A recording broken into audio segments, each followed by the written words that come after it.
Lucknow super Giants ತವರಿನಲ್ಲಿ ಮೊದಲ ಗೆಲುವಿನ ನಗೆ ಬೀರಿದೆ. ಟಾಸ್ ಸೋತ್ರೂ ಸಂಘಟಿತ ಆಟವನ್ನ ಪ್ರದರ್ಶಿಸಿದ ಎಲ್ಎಸ್ಜಿ ಅಭಿಮಾನಿಗಳ ಮುಖದಲ್ಲಿ ಮಂದಹಾಸ ಮೂಡಿಸಿದೆ.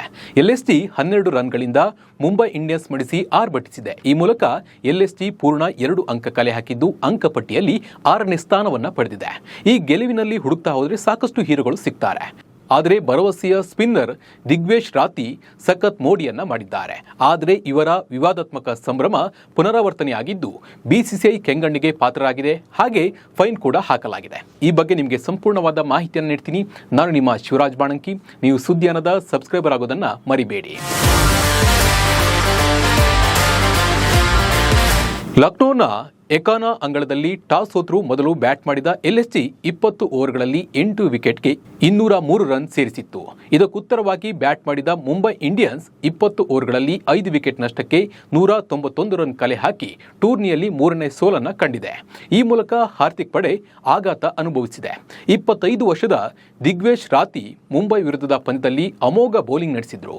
ರಿಷಬ್ ಪಂತ್ ಇವರ ಬೌಲಿಂಗ್ ಮೇಲೆ ಭರವಸೆ ಇಟ್ಟು ಇವರಿಗೆ ಪವರ್ ಪ್ಲೇನ ಕೊನೆಯ ಓವರ್ನಲ್ಲಿ ಬೌಲಿಂಗ್ ಮಾಡಲು ಅವಕಾಶವನ್ನು ನೀಡಿದ್ರು. ಈ ವೇಳೆ ದಿಗ್ವೇಶ್ ಕೇವಲ 5 ರನ್ ನೀಡಿ ಮುಂಬೈ ಬ್ಯಾಟರ್ಗಳನ್ನು ಕಾಡಿದ್ರು. 9ನೇ ಓವರ್ ಬೌಲ್ ಮಾಡಲು ಬಂದ ದಿಗ್ವೇಶ್ ಕೂಡ ಇಲ್ಲೂ ಯಶಸ್ಸು ಕಂಡ್ರು. ಭರ್ಜರಿ ಬ್ಯಾಟಿಂಗ್ ಮಾಡ್ತಾ ಇದ್ದ ನಮನ್ ಧೀರ್ ವಿಕೆಟ್ ಪಡೆದ್ರು. ತಮ್ಮ ಕೋಟದ 2ನೇ ಓವರ್ನಲ್ಲೂ ಬಿಗುವಿನ ದಾಳಿ ನಡೆಸಿ ಕೇವಲ 3 ರನ್ ನೀಡಿದ್ರು. ಇನ್ನು 12ನೇ ಓವರ್ ಬೌಲಿಂಗ್ ನಡೆಸಿಯೂ ಸೂರ್ಯಕುಮಾರ್ ಯಾದವ್ ತಿಲಕ್ ವರ್ಮಾ ಅವರನ್ನ ಕಾಡಿದ್ರು. ಅಲ್ಲದೆ ಈ ಓವರ್ನಲ್ಲಿ ಕೇವಲ 2 ರನ್ ನೀಡಿದ್ರು. ಇವರ ಇನ್ನೊಂದು ಓವರ್ ಬಾಕಿ ಇತ್ತು. ಇದನ್ನ ನಾಯಕ ಡೆತ್ ಓವರ್ನಲ್ಲಿ ಪ್ರಯೋಗಿಸಲು ಮುಂದಾದ್ರು. ಈ ವೇಳೆ ಮುಂಬೈಗೆ 3 ಓವರ್ಗಳಲ್ಲಿ 40 ರನ್ ಬೇಕಿತ್ತು. ಇನ್ನಿಂಗ್ಸ್ನ 18ನೇ ಓವರ್ನಲ್ಲಿ 11 ರನ್ ನೀಡಿದ ದಿಗ್ವೇಶ್ ಪಂದ್ಯದ ಚಿತ್ರಣವನ್ನೇ ಬದಲಿಸಿದ್ರು. ಒಟ್ಟಾರೆ ತಮ್ಮ 4 ಓವರ್ಗಳಲ್ಲಿ ದಿಗ್ವೇಶ್ ಕೇವಲ 21 ರನ್ ನೀಡಿ 1 ವಿಕೆಟ್ ಪಡೆದು ಮಿಂಚಿದ್ರು.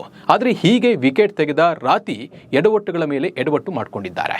ವಿಕೆಟ್ ಪಡೆದ ನಂತರ ತಮ್ಮ ವಿವಾದಾತ್ಮಕ ಸಂಭ್ರಮವನ್ನ ರಾತಿ ಪುನರಾವರ್ತಿಸಿದ್ದಾರೆ. ಪಂಜಾಬ್ ಕಿಂಗ್ಸ್ ವಿರುದ್ಧದ ಪಂದ್ಯದ ವೇಳೆ ಪ್ರಿಯಾಂಶ್ ಆರ್ಯ ವಿಕೆಟ್ ಪಡೆದ ದಿಗ್ವೇಶ್ ನೋಟ್ಬುಕ್ನಲ್ಲಿ ಬರೆದಂತೆ ಸಂಭ್ರಮಾಚರಣೆ ಮಾಡಿದರು.